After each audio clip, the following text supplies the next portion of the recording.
An elderly couple, abandoned by their children, built a home inside a giant tree that no one could see. After years of silence, unanswered calls, and forgotten birthdays, they vanished into the forest and carved a secret sanctuary beneath the roots of a 400-year-old Douglas fir. But here's where it gets shocking. Their 5 successful children only came looking when they needed something. A signature worth $4 million.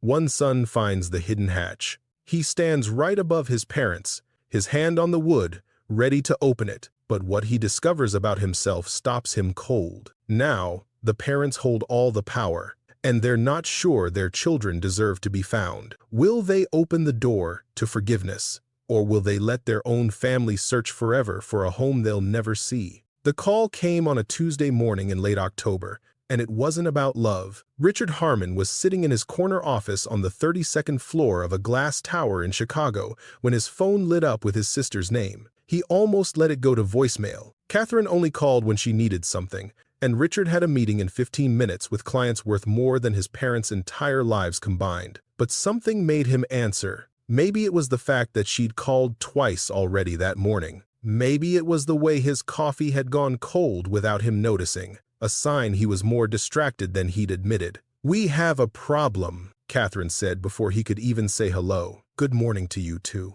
Richard, I'm serious. The Whitfield Group needs Dad's signature on the mineral rights transfer. Without it, the sale doesn't close." Richard leaned back in his leather chair. The Whitfield deal. He'd almost forgotten. 3 years ago, their parents had signed over power of attorney for most of their assets.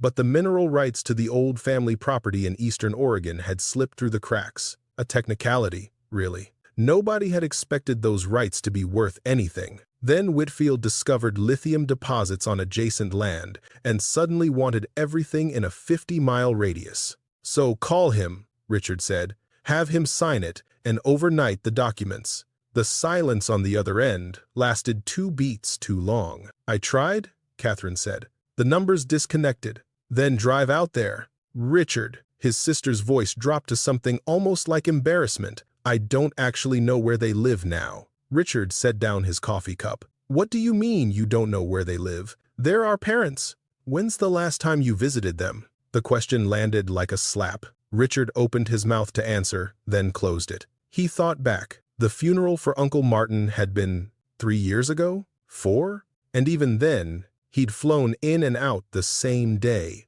barely speaking to his mother and father beyond the obligatory condolences. "They moved," Catherine continued, "after we sold the house. We didn't sell the house. They sold the house. Richard, we convinced them to sell the house.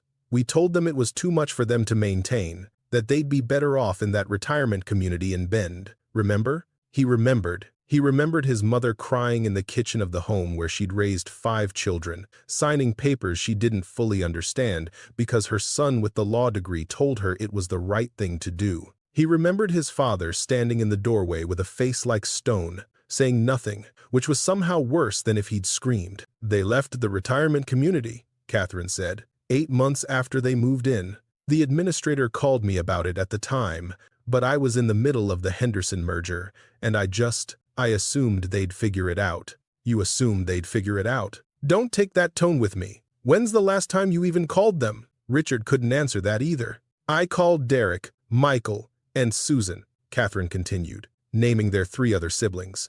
"Nobody knows where Mom and Dad are.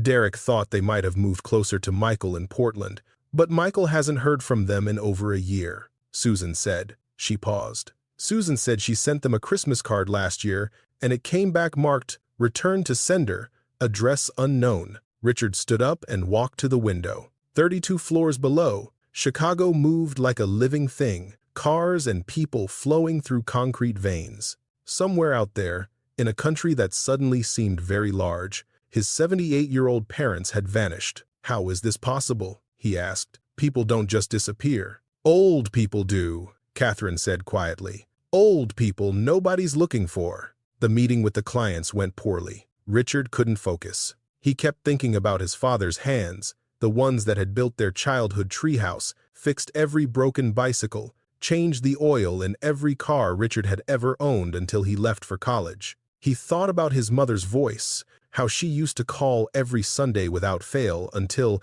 at some point, she stopped. He couldn't remember when. He couldn't remember if he'd noticed. That evening, Richard flew to Portland. Michael picked him up at the airport, and the two brothers drove through the night toward eastern Oregon, toward the town where they'd grown up, toward a house that now belonged to strangers.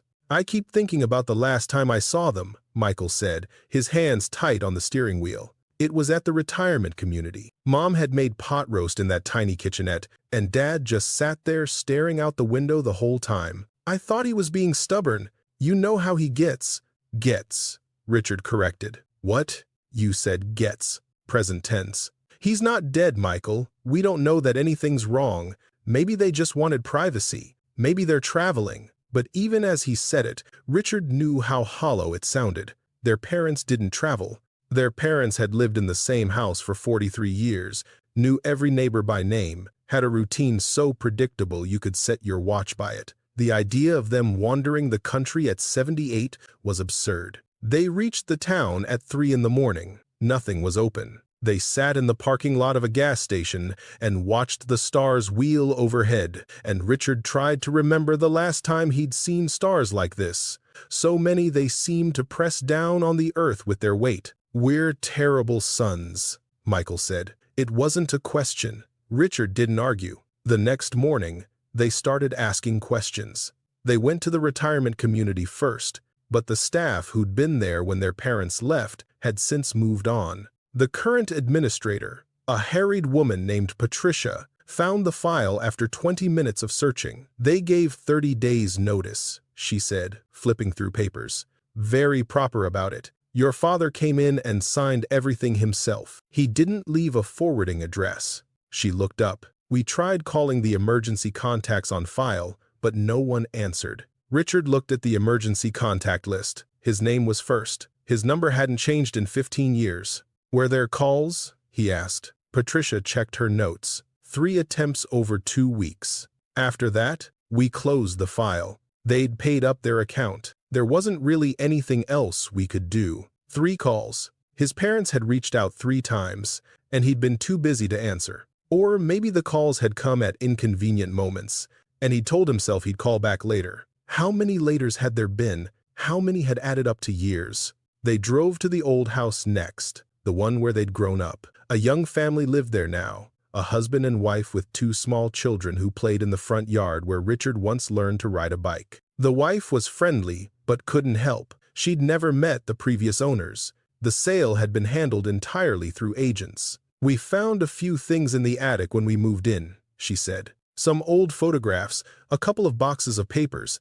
I meant to track down the sellers and return them, but life got busy. You know how it is." Richard knew exactly how it was. The boxes were still in her garage. She let them take everything. Michael loaded the boxes into the trunk while Richard stood in the driveway, looking at the house where his parents had raised 5 children, celebrated 40 anniversaries, and grown old together. The new owners had painted it blue. His mother had always wanted it blue, but his father had insisted on white because it was easier to maintain. "She finally got her blue house," Richard said. Michael didn't answer. He was looking at something in one of the boxes, his face pale. "What is it?" Michael held up a stack of envelopes, bound together with a rubber band. They were cards, Christmas cards and birthday cards, and thinking of you cards, all addressed to the 5 Harmon children, all marked "Return to Sender." Richard took the stack and flipped through them. 23 cards in total.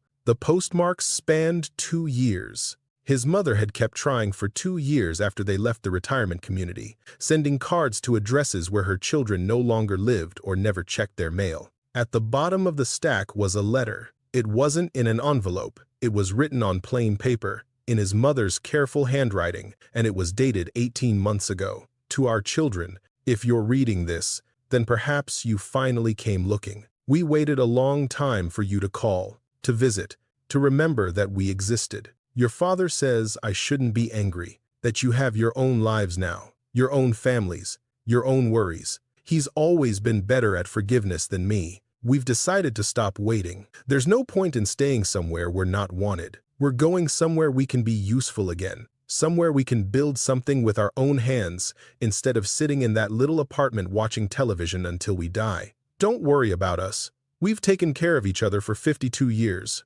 We don't need anything from you that you're not willing to give freely. I used to dream that one day all 5 of you would come home at the same time, that we'd sit around the table like we used to, that I'd cook too much food and your father would complain about the noise but secretly love it. I've stopped dreaming that now. Some things aren't meant to be. If you find us, it will be because you wanted to, not because you needed something. And if you never find us, then I suppose this letter will sit in a box somewhere until someone throws it away. We love you. We always have. We always will. But love isn't enough if it only goes one direction. Mom. Richard read the letter 3 times.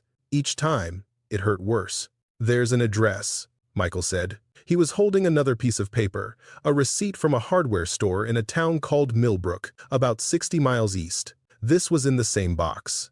It's from 14 months ago. Someone bought lumber, roofing materials, and a concrete mix. Paid cash. That doesn't mean it was them. The signature on the receipt is Dad's. I'd recognize it anywhere. Richard took the receipt, his father's handwriting, cramped and precise, spelling out Donald Harmon at the bottom. A purchase of building materials worth over $2,000.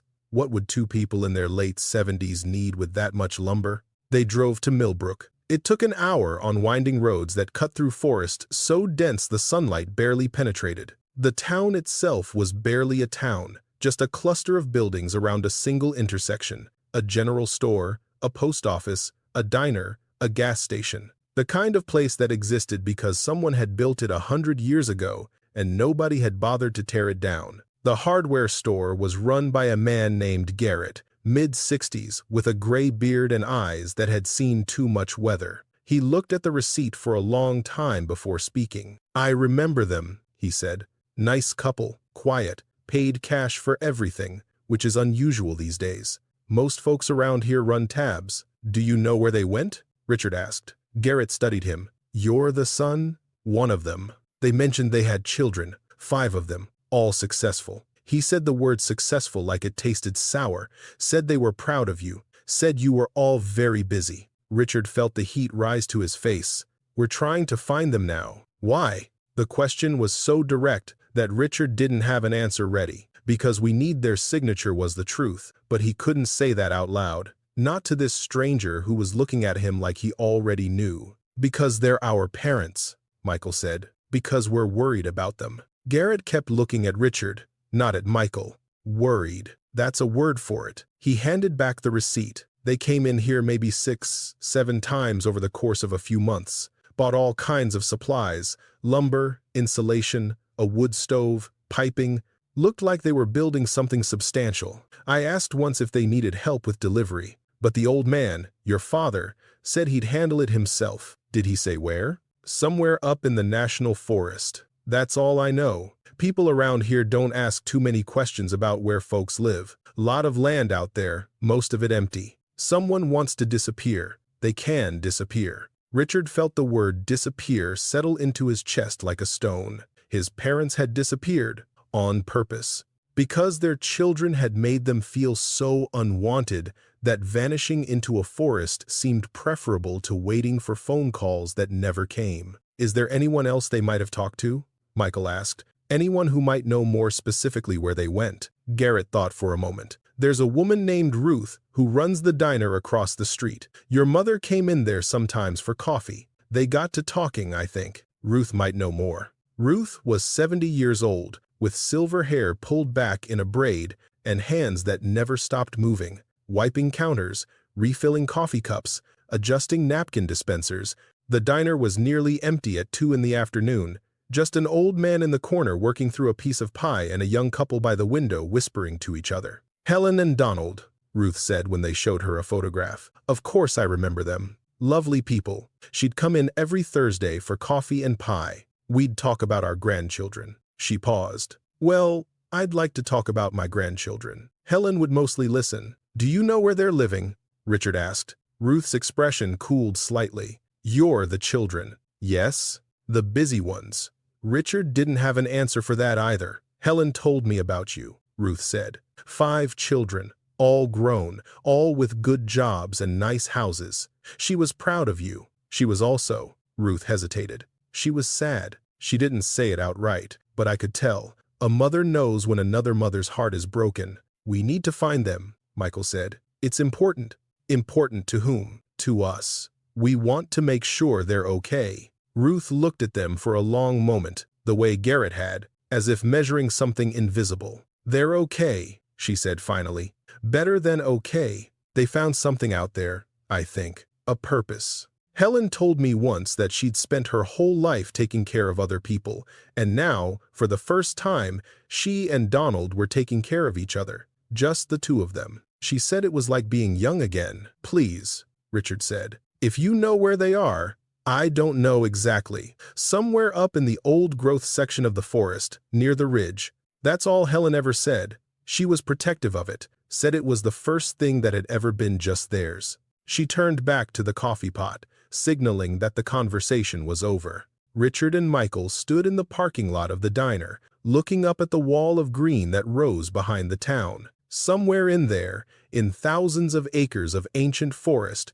their parents had built a home. They'd built it themselves, with their own aging hands, with lumber and nails, and a determination that Richard couldn't fully comprehend. How do we even start looking? Michael asked. Richard didn't know. He pulled out his phone to call Catherine, to update her, to ask what they should do next. But as he dialed, something his mother had written in that letter kept echoing in his mind. If you find us, it will be because you wanted to, not because you needed something. He thought about the Whitfield deal, about the signature that had brought them here. He thought about his corner office and his leather chair and the meeting he'd blown because he couldn't stop thinking about his father's hands. Maybe we don't start looking today, Richard said slowly. Maybe we sit down and figure out what we're actually doing here. Michael stared at him. We're looking for Mom and Dad.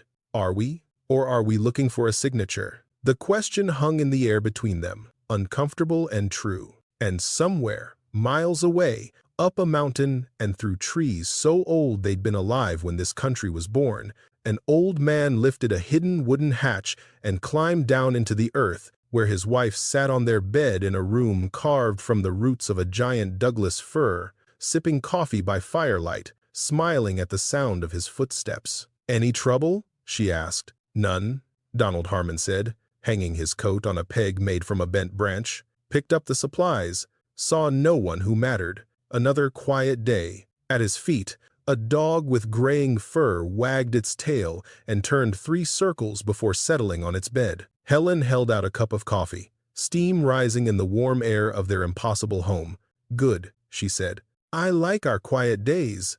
Donald sat down beside her and took the cup. Outside, above them, the forest kept its secrets. And far below, in the town, their sons were just beginning to understand what they'd lost. The home beneath the Douglas fir had taken 11 months to build. Donald Harmon still remembered the first time he'd seen the tree, standing at the edge of a clearing where the forest floor dipped into a natural depression. The tree was ancient, maybe 400 years old, its trunk so wide that 3 men holding hands couldn't have circled it. The roots spread out like the fingers of a giant hand, creating hollows and cavities where the earth had eroded over centuries. He'd been walking for hours that day, following old logging roads that had been reclaimed by nature, trying to outpace the weight in his chest. Helen was back at the motel in Millbrook, lying in bed with the curtains drawn, not crying anymore because she'd run out of tears.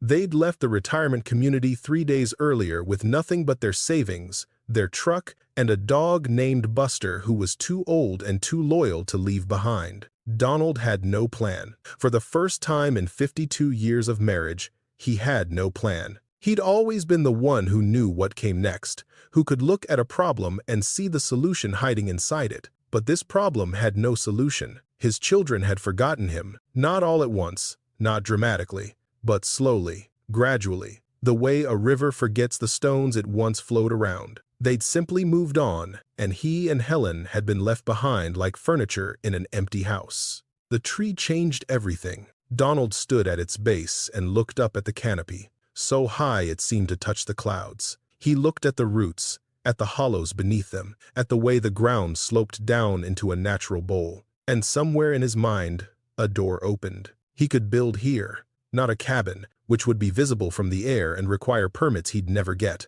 Something else, something hidden. A home carved into the earth itself, sheltered by roots and soil, invisible to anyone who didn't know exactly where to look. It was crazy. He was 76 years old. His back ached every morning, his hands weren't as steady as they'd been, and his heart had already given him one warning that he'd chosen to ignore. Building an underground home in the middle of a national forest was the kind of idea a young man might have, a young man with time and strength and nothing to lose.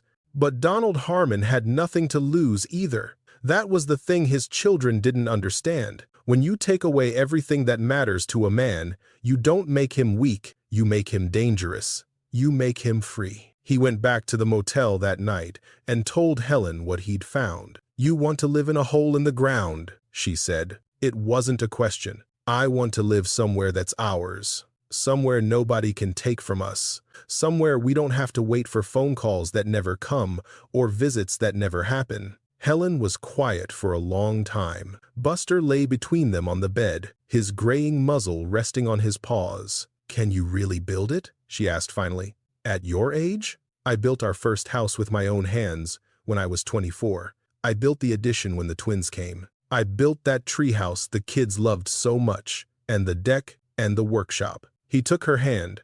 "I've got one more build left in me, Helen.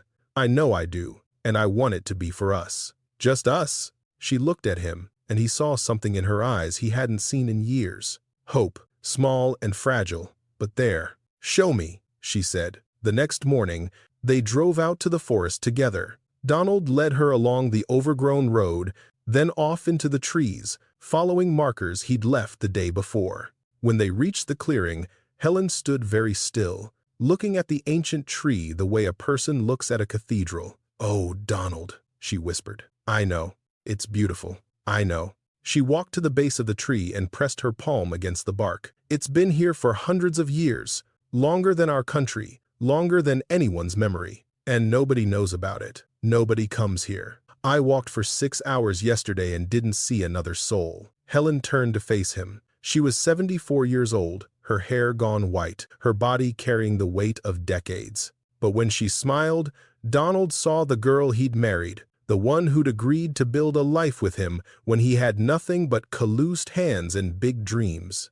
"Okay," she said, "let's build our home." They started that week. Donald drew plans on graph paper, measuring the space between roots, calculating load-bearing requirements, figuring out how to create a structure that would be invisible from above and waterproof from below. He drove to hardware stores in 3 different towns, paying cash, never buying too much at once, never giving his real name. Helen worked beside him every day. She couldn't do the heavy lifting, but she could hand him tools, hold boards steady, mix concrete in small batches. She brought him water and made him rest when his face got too red. She talked to him while he worked, telling him stories about their children when they were young, back when the family had been whole, back when Sunday dinners meant something. Buster supervised from the shade, too old to help, but too devoted to stay behind. The basic structure took 4 months. Donald dug into the hillside beneath the roots, creating a space roughly 20 feet by 15 feet, with a ceiling just high enough to stand. He reinforced the walls with lumber, creating a frame that would hold back the earth. He lined everything with plastic sheeting, then with insulation, then with plywood panels that Helen painted white to reflect the light. The entrance was the trickiest part. It had to be invisible. Donald built a hatch disguised as part of the forest floor, covered with real soil and moss and scattered leaves. You could stand 3 feet away and never know it was there. The hatch opened onto a ladder that descended 8 feet into the main room. They installed a small wood stove with a chimney that Donald routed through the roots of the tree, emerging far from the entrance so the smoke would dissipate among the branches. They built a bed frame from pine, a table from oak, chairs from whatever wood Donald could find. Helen sewed curtains from fabric she bought in town, even though there were no windows. "A home needs curtains," she said, and that was that. By the time winter came, they had walls, a floor, a ceiling, a stove, and each other. They had running water from a spring Donald had diverted through PVC pipes. They had a composting toilet in a small side chamber. They had shelves lined with canned goods, oil lamps for light, and a battery-powered radio that picked up stations from as far away as Portland. They had, against all odds, a home. The first night they slept underground, Helen cried. But they were different tears than the ones she'd cried in the motel. These were tears of relief, of wonder, of gratitude. "We did it," she said in the darkness, her voice muffled against Donald's shoulder. "We actually did it. We did. Nobody knows we're here. Nobody. Not even the children." Donald was quiet for a moment. No, not even them. Helen pulled back and looked at him, though neither could see the other's face. "Do you think they'll ever come looking?" "I don't know. Do you want them to?" It was a question Donald had been avoiding for months. The honest answer was complicated. Part of him wanted his children to burst through the door, to fall to their knees, to beg for forgiveness. Part of him wanted them to understand what they'd done, to feel even a fraction of the pain they'd caused. But another part of him, a part that grew larger every day, simply didn't care anymore. "I want them to want to," he said finally, "but I'm done waiting for it." Helen was quiet, processing this. Then she took his hand in the darkness. "Me too," she said. The seasons turned. Winter melted into spring, and Donald expanded the home. He added a second room, smaller than the first, which became Helen's space for the sewing and quilting she'd always loved but never had time for when she was raising 5 children. He built a root cellar within the root cellar, a deeper chamber where they could store vegetables from the small garden Helen planted in the clearing above, camouflaged among wild plants to look like natural growth. Summer brought warmth and long days. Helen would sit outside in the mornings, hidden by the trees, drinking coffee and listening to birds. Donald would work on projects, a better rainwater collection system, a smokehouse for preserving meat, a small chicken coop disguised as a deadfall. Buster would lie in patches of sunlight, his arthritis easing in the heat. They talked more than they had in years. Not about the children, not about the past, but about everything else. Books they'd read, places they'd dreamed of visiting, memories from before they were parents, when they were just 2 young people figuring out how to love each other. "I forgot how much I like you," Helen said one evening, as they sat by the fire in their underground home, the world above them silent and dark. Donald looked at her. "You forgot?" "Not forgot, but lost track of. We spent so many years being mom and dad, we forgot how to be Donald and Helen." He understood exactly what she meant. Somewhere along the way, they'd stopped being people and become functions. Mom who cooked and cleaned and worried, Dad who worked and fixed things and paid bills. The children had seen them as utilities, reliable and invisible, like electricity or running water, something you only noticed when it stopped working. "I like being Donald," he said. Helen smiled. "I like you being Donald too." Buster, sensing the moment, thumped his tail against the floor. They developed routines. Donald would go to town every 2 weeks for supplies, always varying which town, always paying cash, always keeping conversations short. Helen would stay behind, tending the garden, preparing meals, writing in the journal she'd started keeping. She wrote about the weather, about the plants, about the animals they saw. She wrote about Donald, about the way he hummed while he worked, about the surprising gentleness of his hands when he didn't think anyone was watching. She didn't write about the children, not anymore. Once, about 8 months after they'd moved into the home beneath the tree, a hiker passed, within 50 yards of their clearing. Donald and Helen were inside, and they heard footsteps above, heard the crackle of someone moving through underbrush. Buster's ears went up, and Helen put her hand over his muzzle to keep him quiet. They sat in absolute stillness for 10 minutes until the sounds faded into the distance. "That was close," Helen whispered. "But not close enough," Donald said. "No one's going to find us unless we want to be found." That night, Helen asked him again, "Do you think they'll ever look, the children?" "Yes." Donald considered the question seriously. He thought about Richard, the oldest, the lawyer with the corner office who'd explained in patient, condescending detail why selling the house was the right decision. He thought about Catherine, the businesswoman, who'd scheduled their move to the retirement community around her merger timeline like they were items on a spreadsheet. He thought about Derek, Michael and Susan, the younger three, who'd simply followed their older siblings' lead, too busy with their own lives to question whether abandoning their parents was the right thing to do. They might, he said, if they need something. That's not the same as wanting to find us. No, it's not. Helen was quiet for a long moment. Then she said something that surprised him. I hope they do come looking, not because I want to go back, but because I want them to see what we built. I want them to know that we didn't just survive without them. We thrived. Donald pulled her close. They'll see, someday, and they'll understand. Will they? They'll have to. A year passed. Then, too, Donald's hair went from gray to white. His knees complained more in the morning, and he couldn't work as long as he used to before his body demanded rest. But the home kept growing, kept improving. He added a skylight disguised as a break in the foliage, letting natural light pour into the main room during the day. He built a porch of sorts, a covered space between the roots where they could sit outside even in the rain. Helen's garden flourished. She grew tomatoes, squash, beans, and herbs. She learned which wild plants were edible and which were medicinal. She became, in her late 70s, a better gardener than she'd ever been, because for the first time in her life, she was gardening for joy, not duty. Buster died in the 3rd year. He went peacefully, in his sleep, on the bed Donald had built for him by the stove. They buried him in the clearing, under a young fir tree that Helen said would grow tall and strong,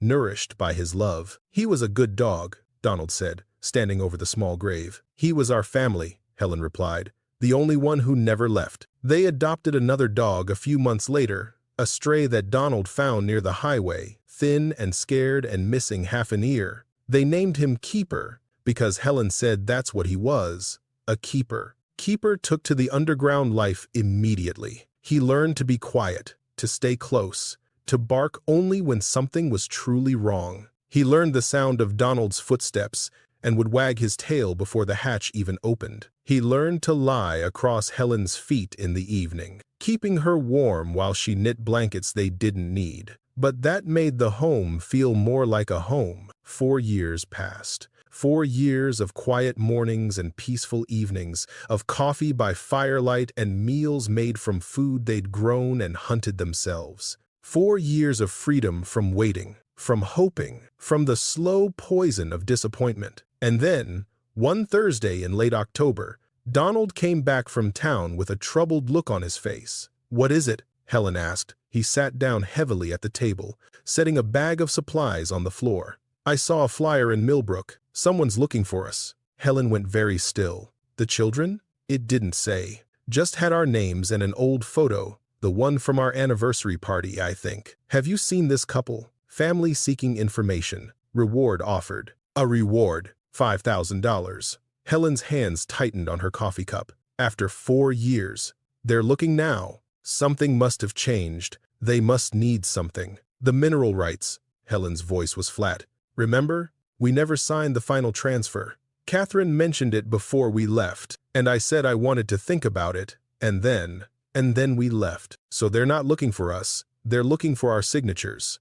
Donald nodded slowly. "That's my guess." Helen stood up and walked to the far end of the room, where a small mirror hung above a basin of water. She looked at her reflection for a long moment, the white hair, the weathered face, the eyes that had seen too much and expected too little. "What do we do?" she asked. "That's up to you. If you want to see them." "I don't." The words came out sharp, and Helen seemed surprised by her own vehemence. She softened. "I don't know. Part of me does. Part of me wants to look them in the eyes and ask them how it felt to forget we existed. But another part of me doesn't want to give them the satisfaction. No." She turned to face him. "I don't want to leave this. What we've built, the peace we've found. If we go back into their world, even for a moment, we might lose it." Donald crossed the room and took her hands. "Then we don't go. We stay right here. They can look all they want, but they won't find us unless we let them.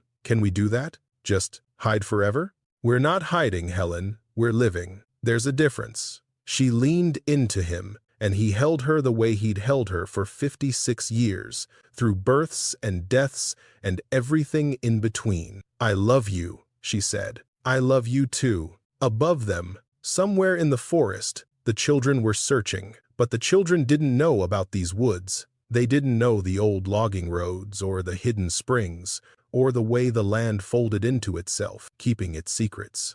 Donald and Helen knew, and for now, that was enough. Keeper lay by the stove, tail wagging softly, as if he understood that everything was going to be all right. Richard couldn't sleep. He lay in a motel room in Millbrook, staring at a water stain on the ceiling that looked vaguely like the state of Texas, listening to Michael snore in the next bed. It was 2 in the morning. They'd been in Oregon for 5 days now, and they were no closer to finding their parents than when they'd started. Catherine had flown in on day 3, bringing her laptop and her efficiency and her barely concealed irritation that this situation was taking so long to resolve. Derek had driven down from Seattle on day 4. Susan was arriving tomorrow. Only Michael had been here from the beginning, and Richard could see the toll it was taking on him, the way his hands shook when he drank his coffee, the way he flinched every time the phone rang. They'd put up flyers.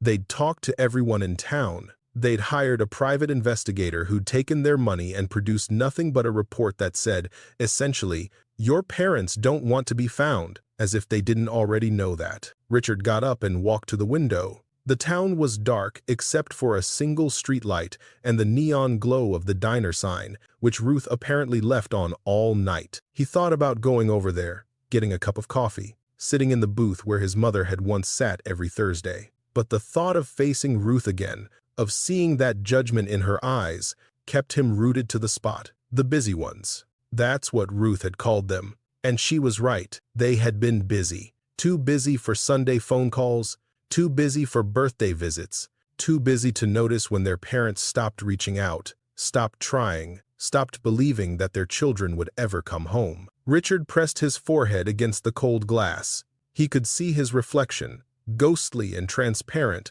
a man who looked older than his 47 years. When had he become this person? When had he stopped being the boy who used to sit on his father's shoulders at 4th of July parades, who used to help his mother in the garden, who used to believe that family meant something unbreakable? He knew the answer, of course. It had happened gradually, the way all erosions happen. One missed call became 2. One skipped holiday became a pattern. One rationalization, they understand, they know I'm busy, I'll make it up to them, became a fortress of excuses, so tall he couldn't see over it anymore. And now his parents were gone, and all the excuses in the world couldn't bring them back. The next morning, Susan arrived. She looked exhausted from the red-eye flight, her eyes swollen like she'd been crying. She was the youngest of the 5, the one who'd always been closest to their mother, and Richard could see the guilt eating at her like acid. I should have noticed, she said, sitting in the diner while Ruth pointedly ignored their table. When the Christmas card came back, I should have done something. I should have called, or driven out here, or we all should have done something, Catherine interrupted. Blaming yourself isn't productive. We need to focus on finding them. Finding them, Susan repeated. So they can sign your papers? Catherine's jaw tightened. That's not, isn't it? Be honest, Catherine. If this wasn't about the Whitfield deal, would we even be here? The table went silent. Derek stared into his coffee. Michael looked out the window. Richard found he couldn't meet his sister's eyes. That's what I thought, Susan said quietly. Catherine leaned forward, her voice controlled but sharp. The Whitfield deal is worth $4 million, Susan. Split 5 ways, that's $800,000 each. Are you really going to pretend you don't care about that? I care about Mom and Dad. So do I. The two things aren't mutually exclusive, aren't they? Susan stood up, her chair scraping against the floor. I'm going for a walk. I need air. She left the diner, the bell above the door chiming in her wake.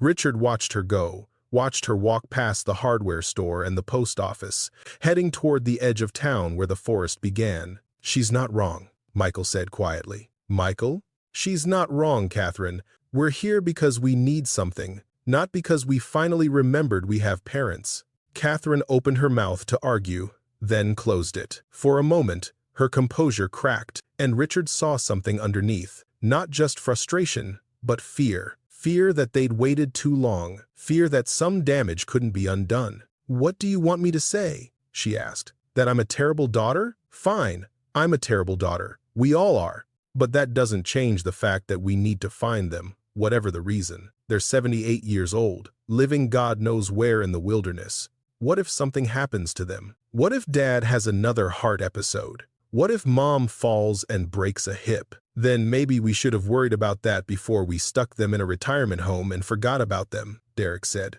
It was the first time he'd spoken all morning. Catherine turned to him. You were there, Derek. You agreed with the decision. I agreed because you and Richard made it sound like the only option. You said they couldn't take care of themselves anymore. You said the house was too much for them. You said, he stopped, shaking his head. You said a lot of things, and I was too lazy to question any of it. Richard thought about that. He remembered the family meeting, the one they'd had without their parents present, where they'd decided the future of two people who weren't in the room. He remembered the spreadsheets Catherine had prepared, showing the cost of maintaining the house versus the cost of the retirement community. He remembered the way they'd talked about their parents like problems to be solved, line items to be balanced. He remembered, too, the look on his father's face when they'd presented the plan, the way Donald Harmon had sat very still, very quiet, while his children explained why he couldn't be trusted to manage his own life anymore. The way he'd finally said,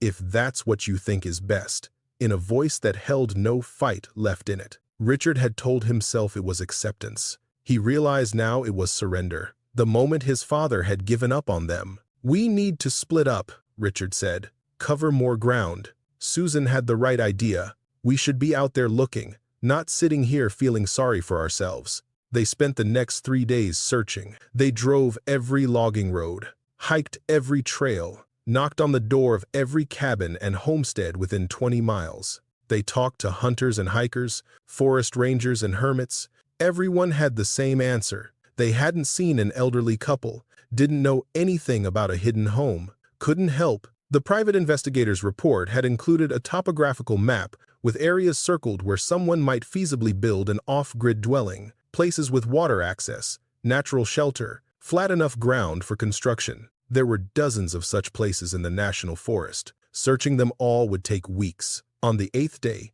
Richard went out alone. He told the others he was following up on a lead, but the truth was simpler. He needed to get away from his siblings, from their guilt and their justifications, and the way they kept looking at him like he had answers. He was the oldest. He was supposed to know what to do, but he didn't know anything anymore. He drove until the paved road turned to gravel, then until the gravel turned to dirt, then until the dirt became so overgrown he had to stop and continue on foot. He walked for hours, deeper into the forest than he'd ever been, until the trees grew so tall and so thick that the sunlight barely reached the ground. It was beautiful here. Richard had forgotten what real wilderness looked like, not the manicured nature of city parks or the controlled wildness of ski resorts, but genuine, untouched forest. The kind of place where you could walk for days without seeing another person. The kind of place where you could disappear. Is that what you wanted, Dad? He thought. To disappear?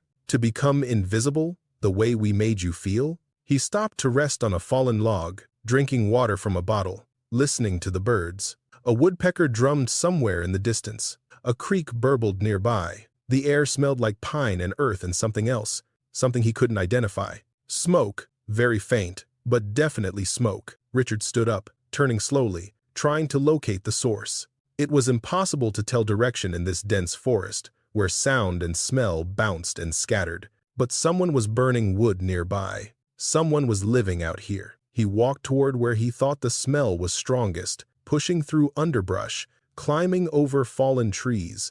After 20 minutes, he emerged into a small clearing at the base of an enormous Douglas fir, the biggest tree he'd ever seen, its trunk wider than his car, its roots spreading out like the tentacles of some ancient creature. The clearing was empty, just the tree, some rocks, a few small plants growing in patches of sunlight. No cabin, no campsite, no sign of human habitation, but the smell of smoke was stronger here. Richard walked around the tree, examining the ground. Nothing. He looked up into the canopy, wondering if someone had built a treehouse. Nothing. He was about to give up when his foot caught on something and he stumbled. Looking down, he saw what had tripped him, a seam in the forest floor, a straight line where there shouldn't be one, hidden beneath leaves and moss, but visible now that he was looking for it. His heart began to pound. He knelt and brushed away the debris, revealing the edge of what looked like a wooden hatch.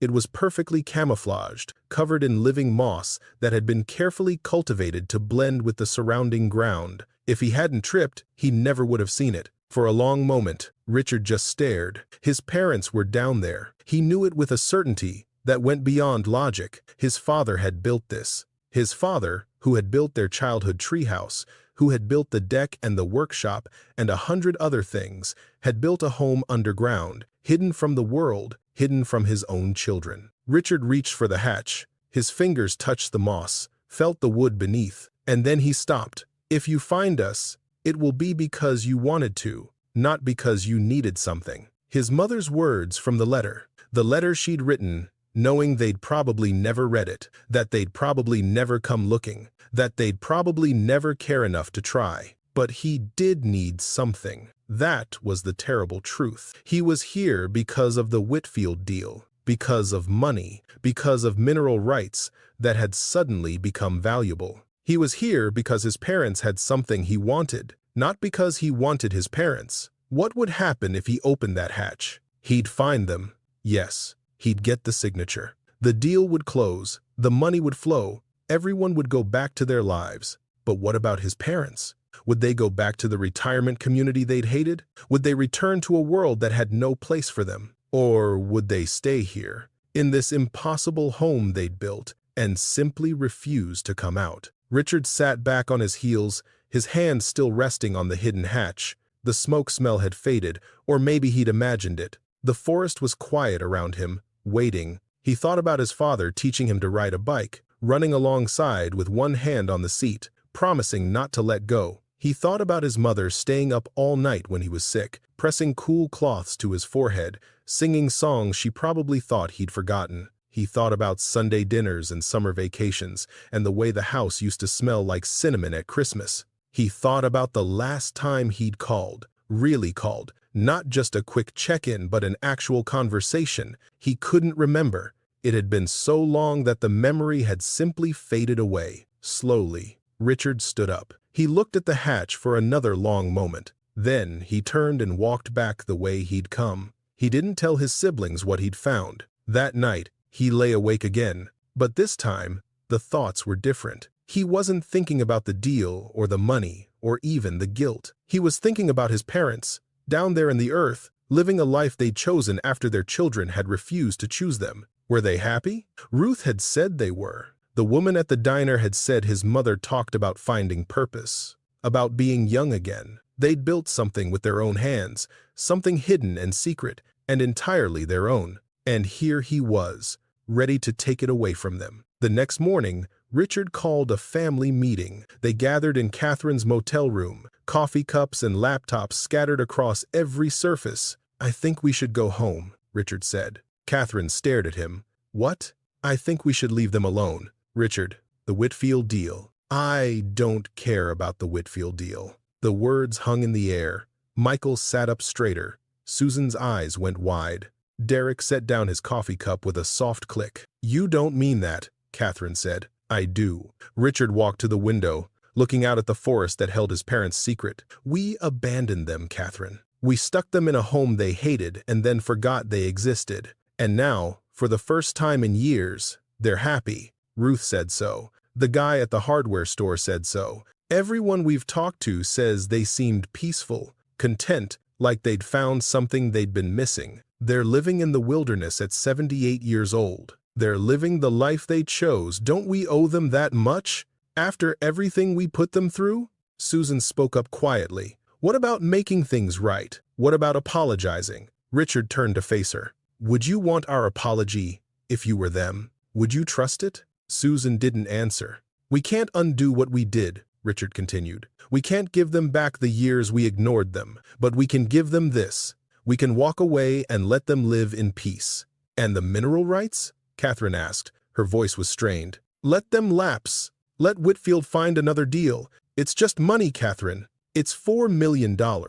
And they're our parents." The room fell silent. Richard watched his siblings process what he was saying. He saw the conflict in their faces, the greed warring with the guilt, the practicality fighting the regret. Finally, Derek spoke. "How do we even know they're still out there? How do we know they're okay?" "We don't," Richard admitted. "But I think if something had happened to them, we'd know. This town is small. People talk. If an elderly couple had been found hurt or sick in the forest, Ruth would have heard about it. That's not exactly reassuring." "No, but it's something." Catherine stood up and walked to the window, standing beside Richard. For a long moment, she didn't speak. "I keep thinking about the Christmas cards," she said finally. "The ones Mom sent that came back unopened. 23 of them. For 2 years, she kept trying to reach us, and we just didn't notice." "I know. What kind of person doesn't notice their mother trying to reach them? The kind of person who's too busy being successful to remember what matters." Catherine's composure finally cracked. Her shoulders shook, and when she turned to face Richard, there were tears on her cheeks. "I'm so sorry," she whispered.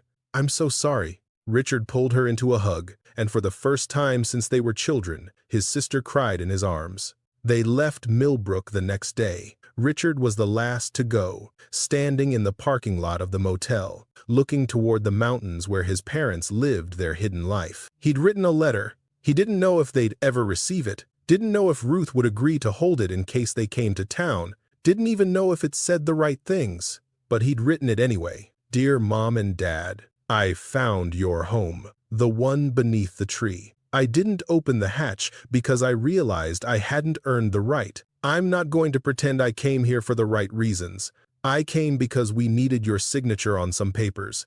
Business, money, the usual things that seem so important until they're not. But somewhere along the way, I remembered who I used to be. I remembered the father who taught me to build things, and the mother who taught me that some things can't be measured in dollars. I remembered that you gave me everything, and I gave you nothing in return. I'm not asking for forgiveness. I'm not even asking to see you. I just wanted you to know that we finally understand what we did, and we're sorry. Not sorry because we need something. Sorry because we finally see you, really see you, as people who deserved so much better than the children you raised. If you ever want to reach out, you know where to find us. But if you don't, I understand. You've built a beautiful life out there. You've earned your peace. I love you. I should have said it more when it mattered. Richard." He gave the letter to Ruth, who took it with an unreadable expression. "You're leaving," she said. It wasn't a question. "Yes, without finding them." "I found them," Richard said. "I just decided not to disturb them." Ruth studied him for a long moment. Something shifted in her face.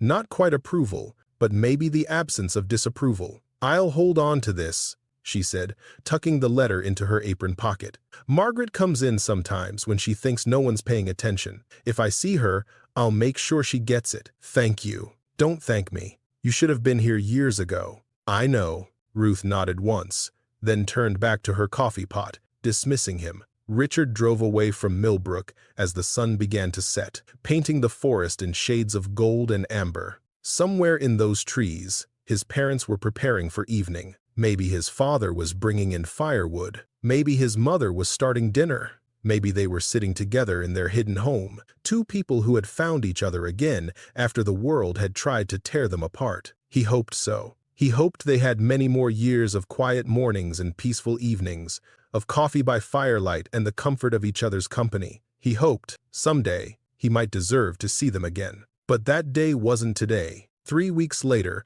a woman with white hair walked into Ruth's diner on a Thursday morning. She ordered coffee and pie, same as always, and sat in the booth by the window, watching the autumn leaves fall. Ruth brought her order over, along with an envelope. "Someone left this for you," Ruth said. "About 3 weeks back." Helen Harmon looked at the envelope. She recognized the handwriting immediately. Richard's cramped, hurried script, so different from Donald's careful letters. "Thank you," she said quietly. Ruth lingered for a moment. They seemed different at the end. "Your children, especially the oldest one. He seemed like he was finally seeing something he'd missed before." Helen didn't respond. She just held the envelope, feeling its weight, wondering what words her son had finally found after all these years of silence. She didn't open it in the diner. She tucked it into her coat pocket and finished her coffee, watching the world go by outside the window. Then she paid her bill, said goodbye to Ruth, and walked back into the forest.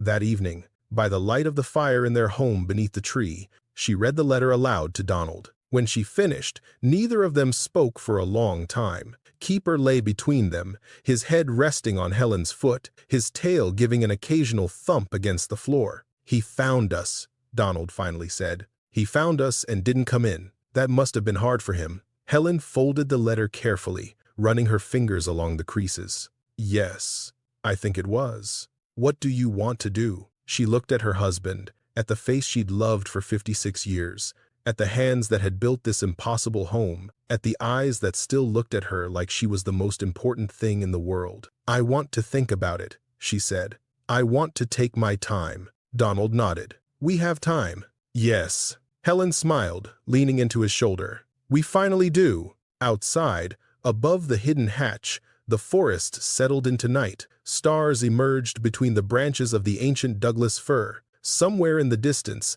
an owl called out, and another answered. And beneath the earth, an old couple sat together by the fire, holding a letter that might be a beginning or might be an ending, depending on what they decided. For the first time in 4 years, the future felt uncertain. But uncertainty, Helen realized, wasn't always a bad thing. Sometimes it meant that doors were opening. Sometimes it meant that broken things could start to heal. She wasn't ready to forgive. Not yet, maybe not ever. But she was willing to wonder. And that, she thought, was a start. Helen didn't respond to the letter for 3 months. She read it dozens of times. So many that the paper began to soften at the creases, the ink fading where her fingers touched it most. She kept it in a wooden box Donald had made her, alongside other precious things.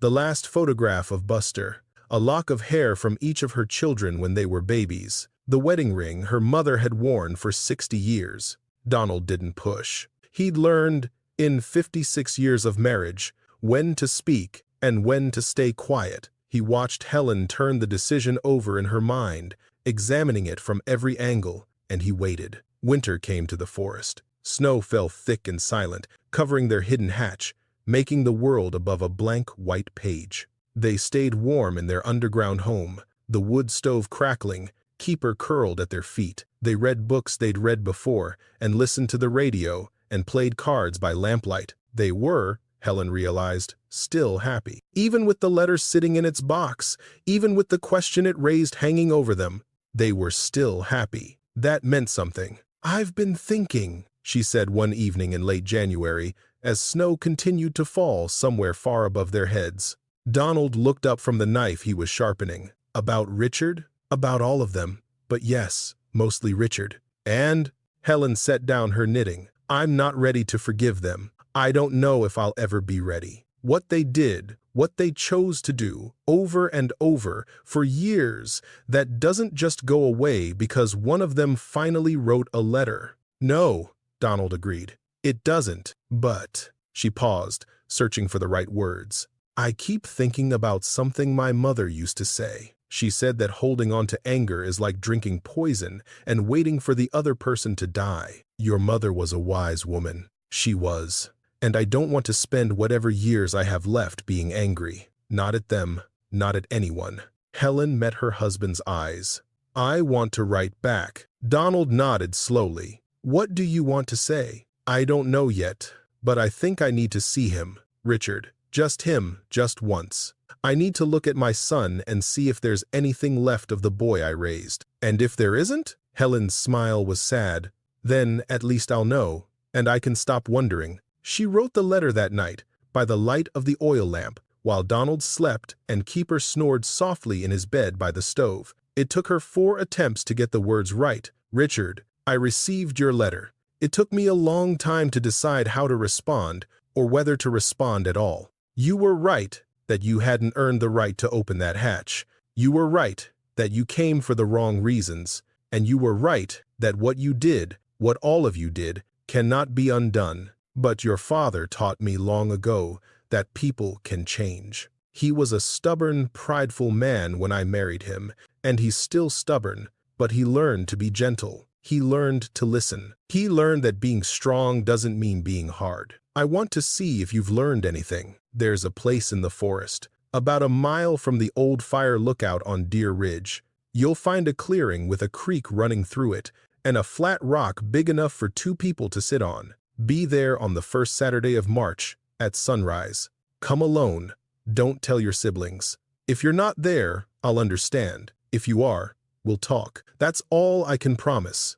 Your mother. She gave the letter to Ruth on her next trip to town. Ruth took it without comment, but her eyes were curious. He'll get this? Helen asked. I have his address. I'll mail it today. Thank you. Ruth hesitated, then spoke. Margaret, Helen, whatever your name really is, are you sure about this? No, Helen admitted, but I'm doing it anyway. The first Saturday of March dawned clear and cold. Helen woke before the sun, dressing quietly so as not to wake Donald, though she suspected he was already awake and simply pretending otherwise. He knew where she was going. They'd talked about it the night before. Do you want me to come? He'd asked. No, this is something I need to do alone. What if he doesn't show? Then I'll come home and we'll have breakfast and life will go on. Donald had taken her hand. And if he does show, what then? Helen had no answer for that. She climbed the ladder, pushed open the hatch, and emerged into a world transformed by early spring. The snow was mostly gone, replaced by patches of green and the first tentative wildflowers. The air smelled like wet earth and new growth. Above her, the ancient Douglas fir stood as it had stood for 4 centuries, watching over its small secrets. Keeper whined at the bottom of the ladder, wanting to come. Not this time, Helen said softly.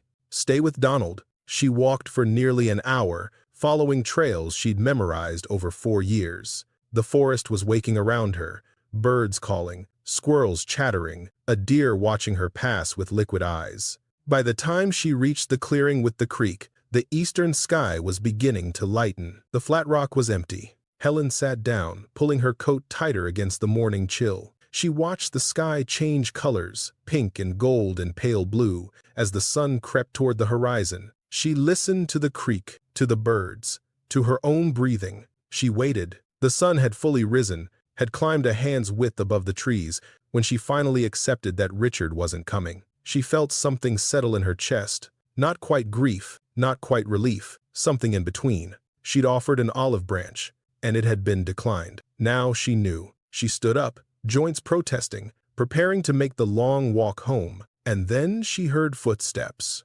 Richard emerged from the trees, looking like he hadn't slept in days. His clothes were rumpled, his face unshaven, his eyes red-rimmed. He stopped at the edge of the clearing, staring at her like she might be an apparition. I got lost, he said. His voice cracked. I've been walking in circles for 2 hours. I thought I'd missed you. I thought. He couldn't finish the sentence. Helen sat back down on the rock. After a moment, she patted the space beside her. Sit, she said. You look terrible. Richard crossed the clearing on unsteady legs. He sat down heavily, leaving a careful distance between them. Up close, Helen could see the gray in his hair, the lines around his eyes. When had her boy gotten so old? Thank you for coming, she said. Thank you for inviting me. They sat in silence for a long moment, watching the creek flow past. A fish jumped, catching an early insect. Somewhere in the distance, a woodpecker began its morning percussion. I don't know where to start, Richard finally said. Neither do I. The letter you left in the boxes, the one you wrote before you disappeared. I've read it so many times, the paper's falling apart. I keep trying to find the moment where everything went wrong. The moment where I stopped being your son and started being whatever I became. There wasn't one moment, Helen said. That's not how it works. It was 1,000 small choices, each one easier than the last, each one taking you a little further away until you looked up and couldn't see us anymore. I know. Do you? Do you really understand what it felt like to sit in that retirement community, waiting for the phone to ring, hoping that maybe this week, this month, this year, one of our children might remember we existed? Richard's jaw tightened. Mom, your father stopped hoping first. He's always been better at letting go than me, but I kept trying. 23 cards, Richard. I sent 23 cards to children who couldn't be bothered to update their addresses, who couldn't be bothered to call and say, Mom, I moved. 23 times I wrote your names on envelopes, put stamps on them, walked them to the mailbox, and waited for responses that never came. I'm sorry. I know you are. But sorry doesn't fill the empty chair at Christmas. Sorry doesn't answer the phone at 3 in the morning when your father had chest pains, and I didn't know who else to call. Sorry doesn't. Helen's voice broke. She took a breath, steadied herself. Sorry doesn't give us back the years we lost. Richard was crying now, silently, tears tracking down his weathered face. He didn't try to wipe them away. When I found your home, he said, when I was standing over that hatch with my hand on the wood, I realized something. I realized that you and Dad had built a life without us. A real life, not just survival. You'd made something beautiful, something hidden, something that was entirely yours. And I was about to barge in and take it away because I needed a signature on some papers.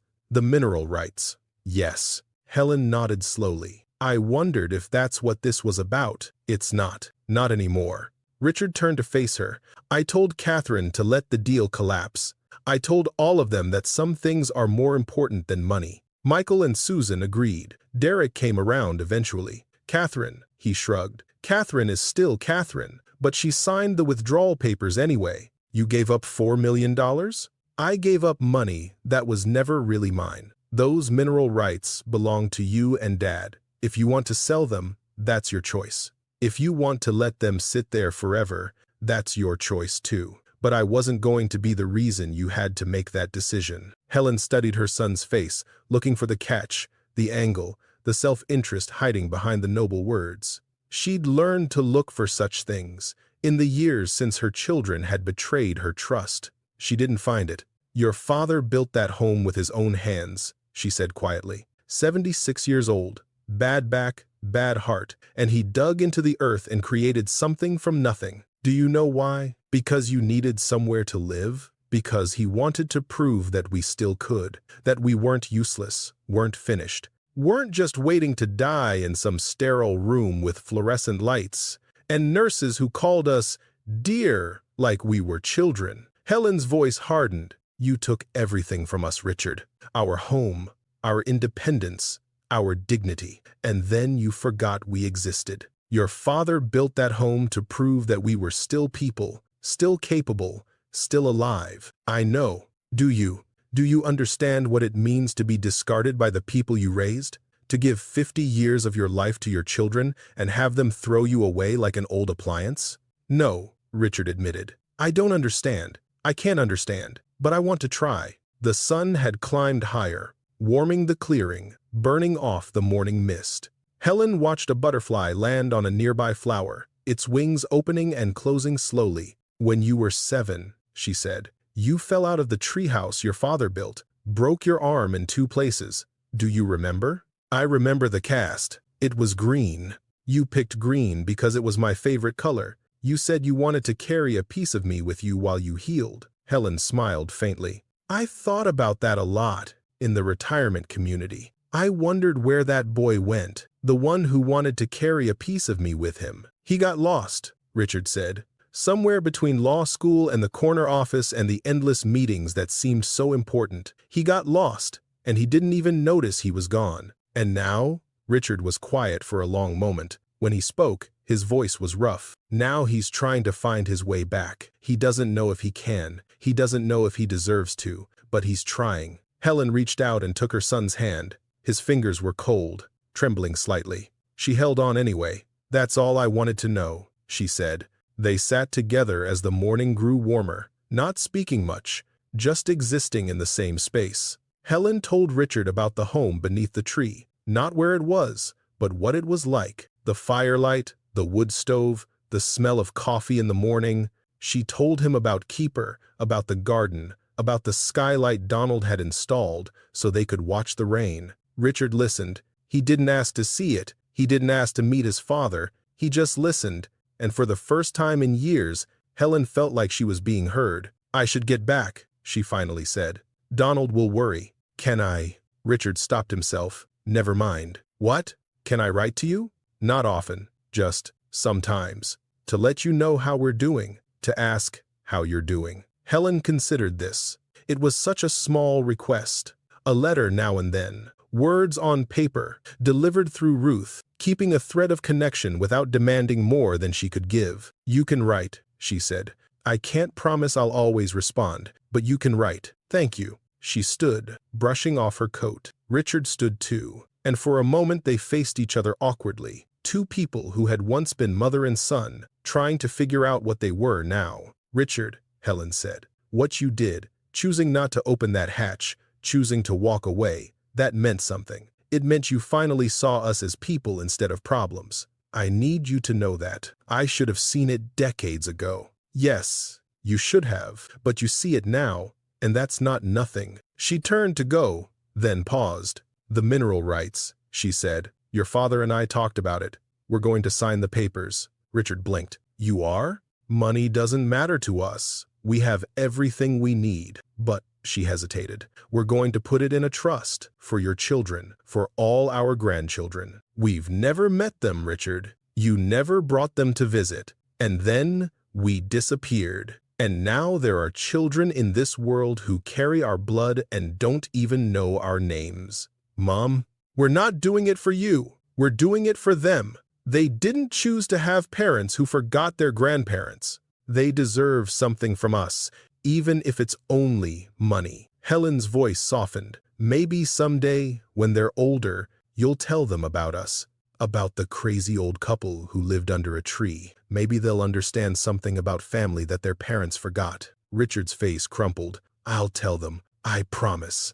I'll tell them everything. See that you do." Helen walked away, disappearing into the forest, following paths that only she and Donald knew. She didn't look back. She didn't need to. She could feel her son's eyes on her until the trees swallowed her whole. When she reached the hatch, Donald was waiting outside, sitting on a root with Keeper beside him. He looked up as she approached, his eyes searching her face. "How did it go?" Helen sat down beside him, leaning into his shoulder. "He came. He listened. He cried. Did you forgive him?" "No, not yet. Maybe not ever." She took her husband's hand. "But I opened a door, just a crack, just enough to let a little light through." Donald nodded, pulling her close. "That's enough for now." "Yes," Helen agreed. "It's enough." Spring came fully to the forest. The trees leafed out, the flowers bloomed, the creek ran high with snowmelt. Helen planted her garden while Donald built a new shelf for her sewing room. Keeper grew a little grayer around the muzzle, but still wagged his tail every time they came home. Letters arrived through Ruth, one every few weeks. Richard wrote about his life, about his children, about the small changes he was making. He'd cut his hours at work. He'd started having dinner with his family every night. He'd begun teaching his son to build things with his hands, the way his father had once taught him. Helen didn't respond to every letter, but she responded to some. Short notes, a few lines, letting him know they were well, letting him know she'd read his words. It wasn't forgiveness. It wasn't reconciliation. It was something smaller, more fragile, more honest. It was two people learning to see each other again, across a distance that might never fully close. One evening in late May, as the sun set and the forest filled with golden light, Helen and Donald sat on their little porch between the roots of the ancient tree. Keeper lay at their feet, dreaming whatever dreams old dogs dream. The wood stove had been cold for weeks, but the evening was warm enough that they didn't miss it. "Do you think he'll ever come here?" Donald asked. "To the home?" Helen considered the question. "Maybe. Someday, when he's earned it." "How will he earn it?" "By showing up, year after year, letter after letter, by proving that he means what he says, that this isn't just guilt that will fade when the next distraction comes along." She looked at her husband. "We gave them 50 years of showing up. It's their turn now." Donald nodded slowly. "And if he does earn it? If he proves himself?" Helen smiled, the first full smile she'd allowed herself since this whole journey began. "Then I'll open the hatch, and I'll show him what his father built, and maybe, if he's lucky, I'll let him stay for coffee." "Just coffee? For now. We'll see about the rest." Donald laughed, a sound that still made Helen's heart lift after 56 years. "You're a hard woman, Helen Harmon." "I learned from a hard man." They sat together as darkness fell, watching the stars emerge one by one through the canopy above. Somewhere out there, In cities and suburbs and lives they could barely imagine anymore, their children were living their complicated lives, maybe thinking about them, maybe not. It didn't matter anymore. What mattered was this: the warmth of Donald's hand in hers, the soft sound of Keeper's breathing, the smell of pine and earth and home. What mattered was that they had built something that couldn't be taken away, a life that belonged entirely to them. What mattered was that they had survived being forgotten, and in surviving, had remembered who they really were. "I love you," Helen said. "I love you too." Above them, the ancient Douglas fir stood as it had stood for 400 years, keeping its secrets, sheltering its small family, reaching toward the stars. And beneath its roots, in a home carved from earth and hope and stubborn determination, two people who had been thrown away by the world had found something the world couldn't touch. Not forgiveness, not yet, but the possibility of it, glowing like an ember in the dark, waiting to see if anyone would have the courage to breathe it back to life.